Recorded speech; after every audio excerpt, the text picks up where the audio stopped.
Boa tarde a todos. Tá? Só para a gente fazer um quiz rápido aqui, quem já ouviu falar sobre Threat Intel? Alguém já ouviu falar, já atuou com isso, já trabalhou? Show de bola. É uma área bastante nova, tá? Assim, se a gente for procurar livros na Amazon, bibliotecas, assim, livrarias, você vai encontrar no máximo coisa de 2 anos para cá. Apesar do termo já ter sido cunhado antes disso, a gente tem aí um registro do MITRE de 2012, mas, na prática, a gente só tem material acadêmico de 2 anos para cá. É difícil encontrar alguma coisa anterior. Tá? Então, a definição. Sobretudo, Threat Intel é a gente olhar para fora da empresa. A gente olha muito para dentro, a gente tem equipamentos de monitoramento, SSL Strip para ver a comunicação, mesmo que é criptografada do usuário, só que para fora muitas vezes a gente não olha, e muitas vezes é do lado de fora que está o perigo, onde é que está o risco. Então, a definição, essencialmente, é exatamente essa questão do o processo, é o resultado na busca por, no caso, bad actors, né, como a gente chama, que são aí os adversários. Então, a definição de ameaça, para ser realmente uma ameaça, você vai ter que ter a intenção, a oportunidade e a capacidade de causar dano à sua empresa, de causar dano a você como usuário. Intenção. A gente, quando vai falar de intenção, a gente vai saber qual é a motivação daquele ataque. De repente, é um script kid que pegou ali um malwarezinho na mão e começou a brincar, e de repente o teu IP foi o primeiro que ele bateu. É uma coisa totalmente isolada. Ou pode ser uma campanha. A gente pode voltar um pouquinho aí para Rio 2016, onde a gente teve muito hacktivismo contra a execução, a realização dos Jogos Olímpicos aqui no Brasil, e tinha um apelo realmente emocional. Eu vi um vídeo no YouTube assim, que dava vontade de chorar, aquela coisa de, olha, essa criança, não sei o quê, e tal. Então, assim, não entrando no mérito, mas os caras trabalham bastante no sentido de cooptar, de comover as pessoas, de trazer as pessoas para dentro daquela ideologia, no sentido de, vem aqui comigo, vamos atacar o domínio XPTO. Isso existe bastante.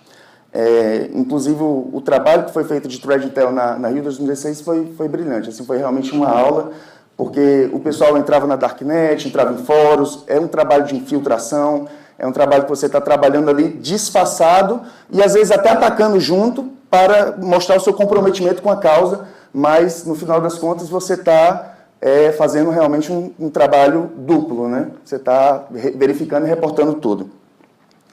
Oportunidade é onde está o ponto de falha, onde está a brecha, a fissura da tua empresa. Onde é que o usuário, onde é que o malfeitor, ele vai explorar. Tem ali um software desatualizado, tem ali um patch que não foi aplicado, né? A gente, de repente, pega aí e se lembra do WannaCry, né? Um caso agora recente, que por causa de um patch da Microsoft, que, tirar o chapéu para a Microsoft, ela liberou com bastante antecedência, os usuários já do seu lado, alguns não tiveram o gerenciamento de patches suficiente aí para aplicar e evitar que acontecesse. Muitas pessoas não tiveram problema, muitas outras tiveram problemas muito grandes, né? A gente teve até uma fábrica da Honda que parece que fechou a fábrica inteira porque não simplesmente comprometeu todos os sistemas deles, e isso aconteceu na Coreia, foi da semana passada essa notícia.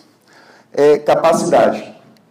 Dentro desse aspecto, a capacidade é o que é o veículo que vai ser utilizado na prática para realizar o ataque. Você tem ali a fissura, você tem ali a intenção. O que é que vai ser o veículo? Vai ser um malware?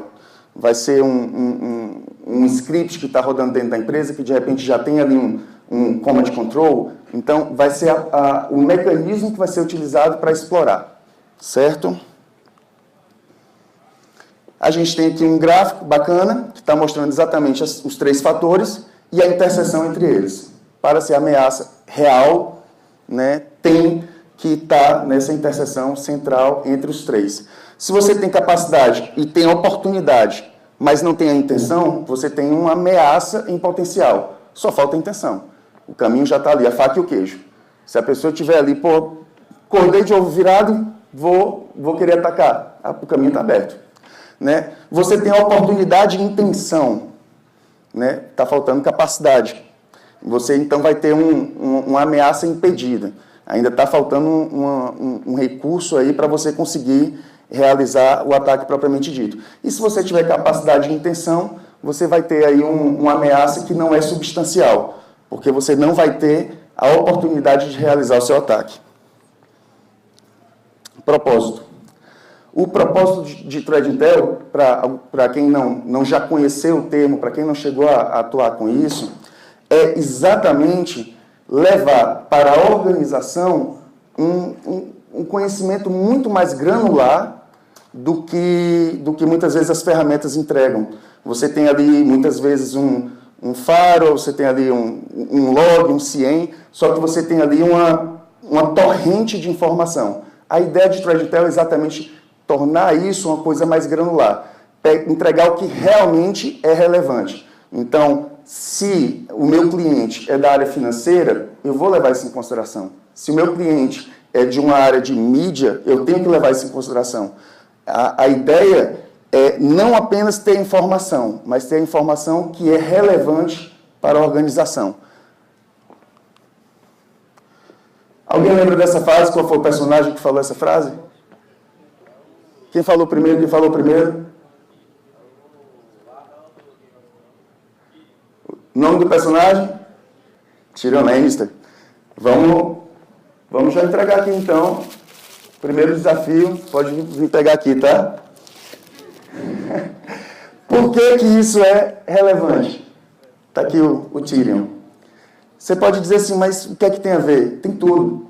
Né? Você vê que na trama, se alguém acompanhou, é exatamente uma resolução de conflitos com o conhecimento que ele tinha. Então, Threat Intel é, sobretudo, você saber o que está acontecendo. Se você não sabe o que está acontecendo, se você não sabe o que está acontecendo, você vai ter pouco a agregar na parte de Threat Intel. Então, é um trabalho que exige você estar fazendo um acompanhamento constante de feeds. Feeds gratuitos, feeds pagos. A gente tem algumas soluções que custam mais de $250 mil. A gente estava fazendo uma cotação agora.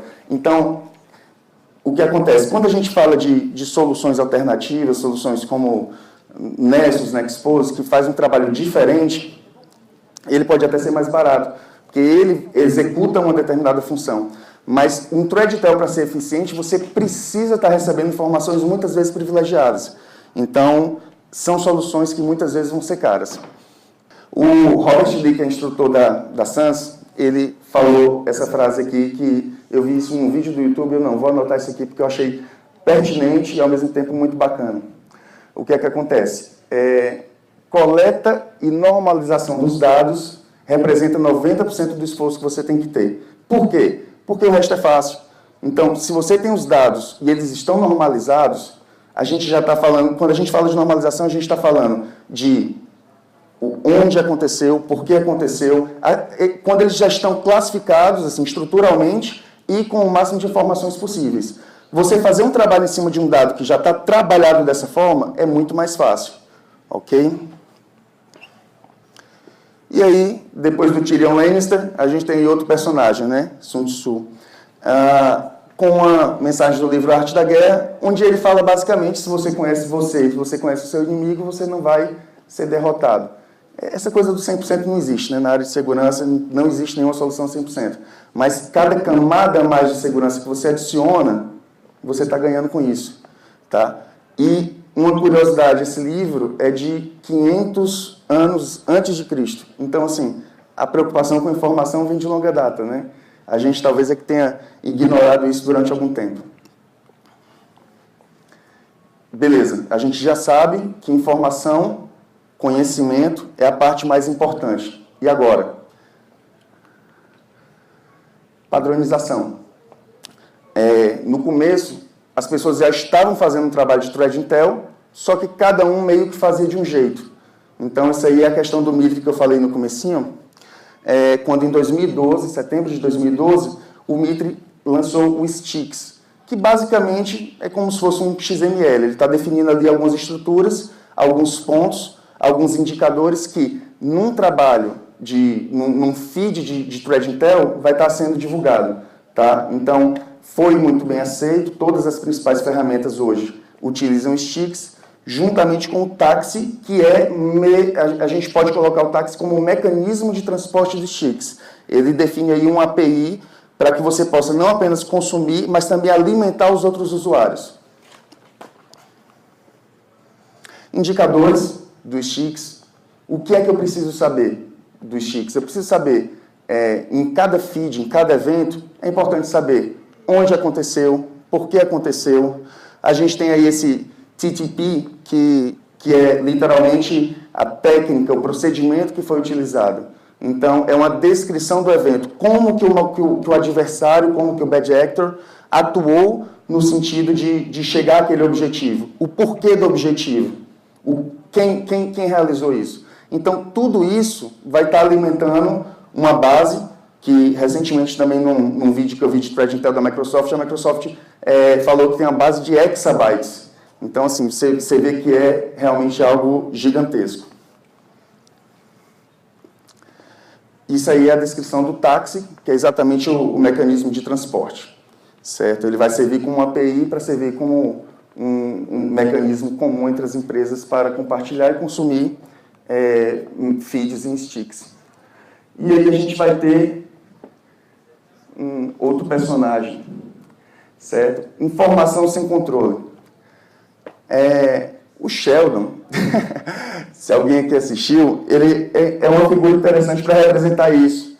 Por quê? Porque ele tem conhecimento, ele tem inteligência, mas muitas vezes ele não tem controle sobre como administrar isso, né? Então, nada adianta a gente ter uma série de feeds de informação se a gente não tiver isso de uma forma organizada, certo? Então, a gente vai ter aí plataformas. As plataformas são basicamente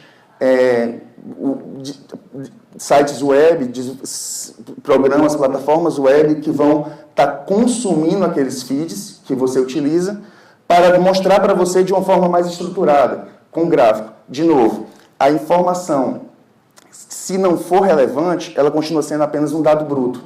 Então, assim, se o teu cliente é de uma área específica, a informação que você tem que levar para ele é pertinente àquela área.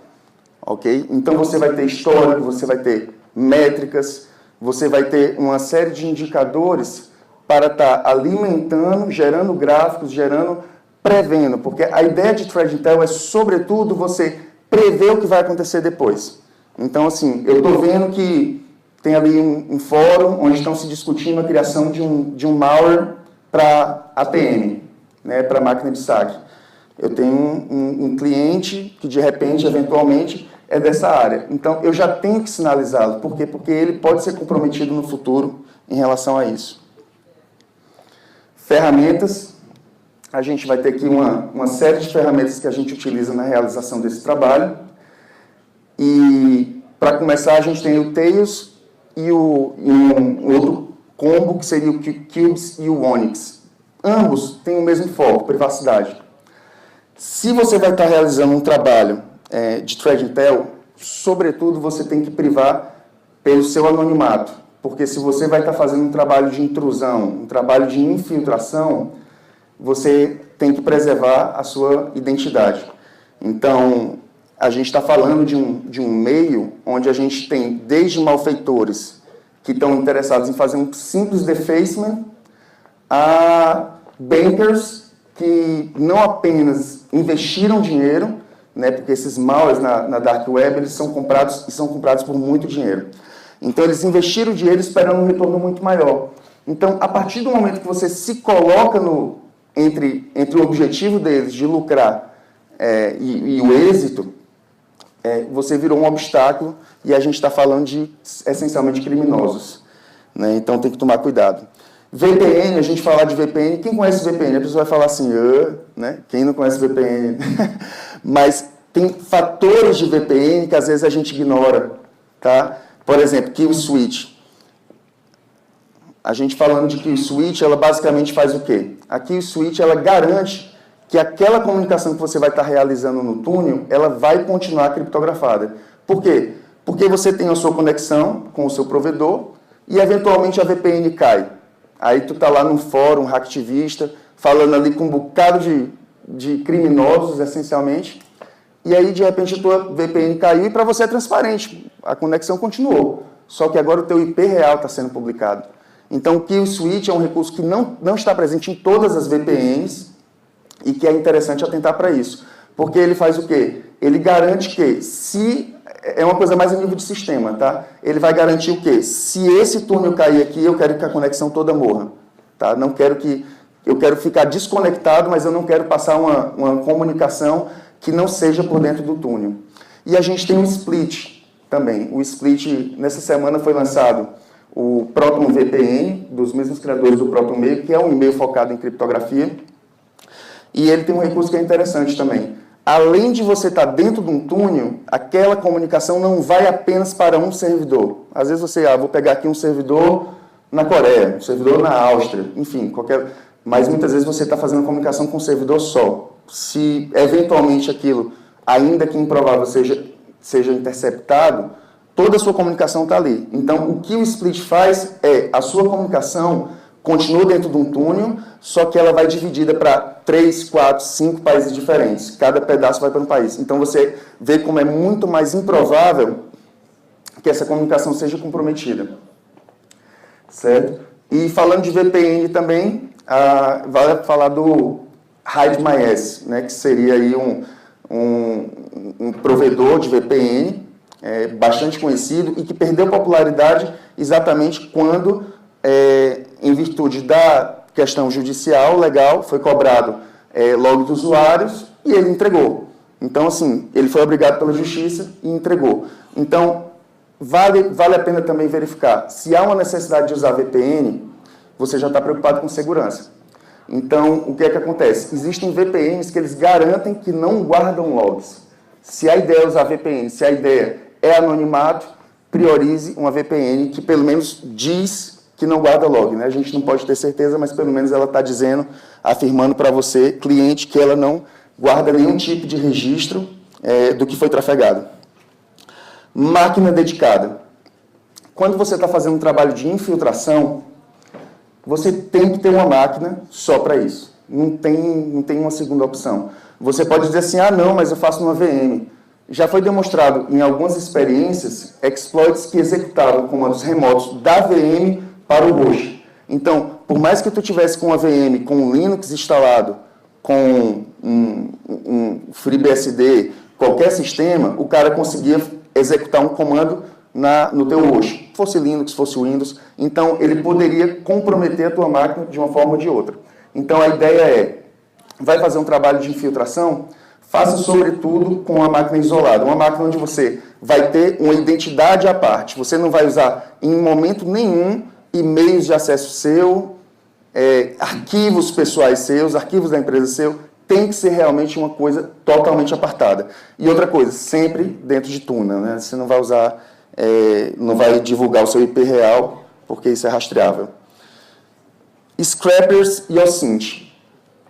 OSINT é Open Source Intelligence, que é basicamente você buscar na internet, em recursos públicos. Hoje a gente tem um apelo muito grande em relação à mídia social, né? A gente divulga com muita facilidade.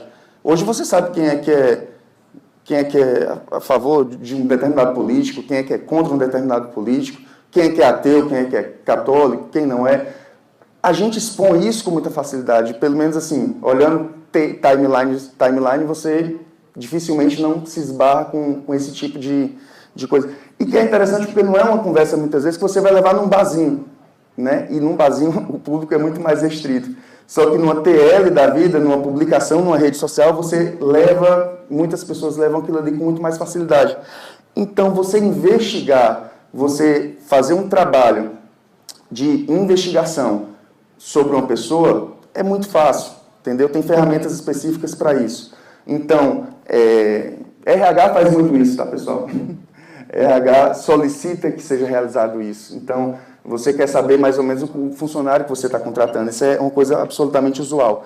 Scrappers você vai utilizar exatamente para estar puxando informações em lote. Então, você vai ter um Peixibin, onde vai ter informações que são publicadas lá constantemente. Então, poxa, eu sei que, de repente, o nome do meu cliente é publicado no Peixibin. Então, é interessante que eu seja notificado. Então, você coloca um alarme, usa um scrapper para ficar guardando essas publicações, para saber em que momento o nome do seu cliente, o nome da sua própria empresa ou o seu nome é divulgado, muitas vezes de uma forma ilícita. Muitas vezes são credenciais de acesso, e eu já presenciei credenciais de acesso válidas sendo divulgadas no Peixibin. Então, qualquer pessoa poderia pegar aquela credencial e acessar o sistema de uma determinada empresa. Sitemap, Monitor, Defacement Protection. Né? A gente está falando aí, basicamente, de você ter uma fotografia do site da sua empresa. A partir do momento, não apenas da sua, mas da empresa que seja de interesse, a partir do momento que o site é comprometido, nem sempre é um defacement, nem sempre é uma coisa visual. Muitas vezes pode ser simplesmente um bot, um malware que está sendo instalado lá e que está comprometendo os seus usuários. Ok? Então, isso é muito fácil de detectar, no caso um defacement, mas e um bot, e um malware que está instalado? Isso está prejudicando diretamente os seus usuários e muitas vezes vai passar despercebido por muito tempo.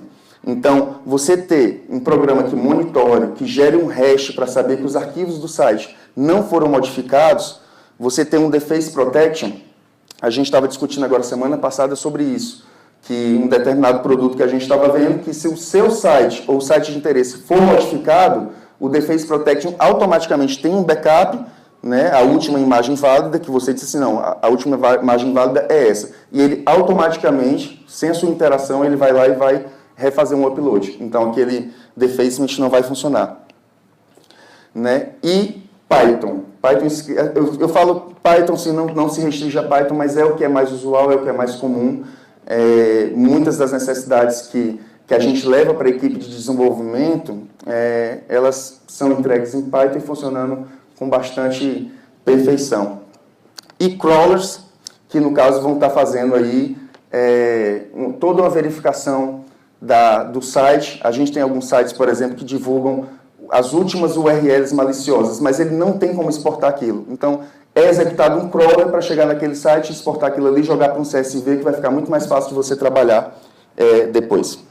Você trabalhar direto ou indiretamente com segurança da informação. Então, você vai ser cobrado por isso. Se espera que você tenha um comprometimento com segurança da informação. Você não vai pegar a sua credencial e passar simplesmente numa mensagem de texto, no WhatsApp. Você tem que tomar cuidado com isso. Você tem que habilitar segundo fator de autenticação em todos os sistemas que permitirem. Isso hoje é uma coisa básica. Então, muitas das pessoas hoje que têm problema com uma conta que foi comprometida, tinha a opção naquele serviço. Hoje está bastante comum. Google, Facebook, Apple. Então, vai ter a opção de você habilitar segundo fator de autenticação. Habilite, porque é uma questão bastante usual e na hora que sua senha é muitas vezes comprometida em um lugar, vão sair vasculhando todas as contas que você tem utilizando aquela mesma senha, que em alguns casos é reutilizada. Uma ameaça para os seus clientes é uma ameaça para a sua empresa e vice-versa. Tá? Então, a partir do momento que a sua empresa, que presta serviço de segurança da informação, ela vai ter um cliente, seja na esfera governamental ou, como exemplo, a Rio 2016, o mesmo exemplo que a gente usou anteriormente, a gente vai virar, consequentemente, um alvo também. Então, a partir do momento que esses grupos hacktivistas, eles percebem que existe a empresa X, Y e Z por trás daquela empresa, seja na esfera governamental ou privada, ele vai mirar em você também. Então, a partir desse momento, você também tem que ter uma cautela a mais. E vice-versa. Se o seu cliente é comprometido, aí é a parte também interessante de você ter que prezar também pela segurança do seu cliente. Não apenas dentro do escritório, mas saber rede social, ver o que é que está sendo divulgado, porque a partir do momento que as contas dele são comprometidas, a sua empresa também pode sofrer uma consequência com isso. Novas carteiras, novamente essa mesma questão de você absorver um risco, tá? Então, você conquistou uma nova carteira. A nova carteira já está passando por um processo de vitimização, de hacktivismo. Então, você tem que estar preparado, não apenas você, como toda a sua empresa. E, nesse ponto, a gente tem que falar em uma palavra: conscientização. Então, assim, não são os técnicos apenas, não são os analistas apenas que têm que ter uma noção a respeito de fundamentos, de phishing, de ataques por e-mail, de ataques por ligação. O RH tem que saber, todos os departamentos da empresa, o financeiro tem que saber, todos os departamentos têm que estar cientes disso, e são alvos também. Então, vai haver, de repente, uma ligação para o financeiro, dizendo: eu estou ligando aqui do banco XPTO e a gente precisa confirmar os seus dados. Então, esse feeling que muitas vezes o profissional de segurança tem de ver aquilo: não, peraí, isso aqui está estranho. A gente tem que levar isso para todos os setores. É importante ter um processo de conscientização. Para quê? Para levar exatamente essa maldade, essa desconfiança para os outros setores. Porque senão também, quando houver um problema, vai ser para toda a empresa. O Hunter. O Hunter é exatamente o profissional que vai estar buscando, vai estar se infiltrando na dark web, em fóruns, atacando muitas vezes também, porque ele vai precisar demonstrar que está de acordo com a causa. Então, é uma infiltração realmente pesada. E, como eu falei antes, a gente muitas vezes está falando de coisas que envolvem muito dinheiro.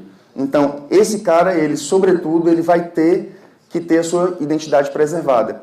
Por quê? Porque é a vida pessoal dele, não é o funcionário, é a vida pessoal dele que pode ser comprometida. Podem ir atrás, podem saber onde é que ele mora, pode realmente acontecer alguma coisa. Então, quando você evita que um hacker deixe de lucrar 200 mil, 300 mil dólares, ele vai querer realmente buscar uma revanche em relação a isso. Aí a gente pega alguns casos, tá? Esse caso aqui foi notificado. Isso aqui a gente está abordando a questão do: será que eu, olhando a dark web, será que eu, olhando fóruns, eu estou realmente prevendo que vai acontecer alguma coisa? Então, esse caso aqui, em fevereiro de 2015, a Microsoft publicou uma falha e pouco mais de um mês depois já tinha um exploit e já estava sendo utilizado, como foi identificado pela FireEye. Esse exploit aqui, ele atingiu 60% de empresas multinacionais, de acordo com o levantamento que foi feito pela FireEye. Então, a gente tem um segundo user case. Primeiro a gente pegou um caso da Microsoft, agora a gente tem aqui um caso de dark web. Tá? Esse hacker de 17 anos, ele ofereceu um malware para POS, né? Que no caso Point of Sale, que a gente traduz aqui para a gente como caixa, né? E botou para vender por $2.000. Foi vendido e foi utilizado na Target, onde a gente teve aí um vazamento de 110 milhões de cartões de crédito. Então, nesse período, nesse intervalo, entre ele colocar na dark web um malware que ele estava visando atingir exatamente caixas, será que a indústria não poderia ter se movimentado no sentido de uma análise de vulnerabilidade, um teste de penetração? Onde será que o meu caixa pode ser explorado? É essa a preocupação que o ThreatIntel tem que levar para a empresa.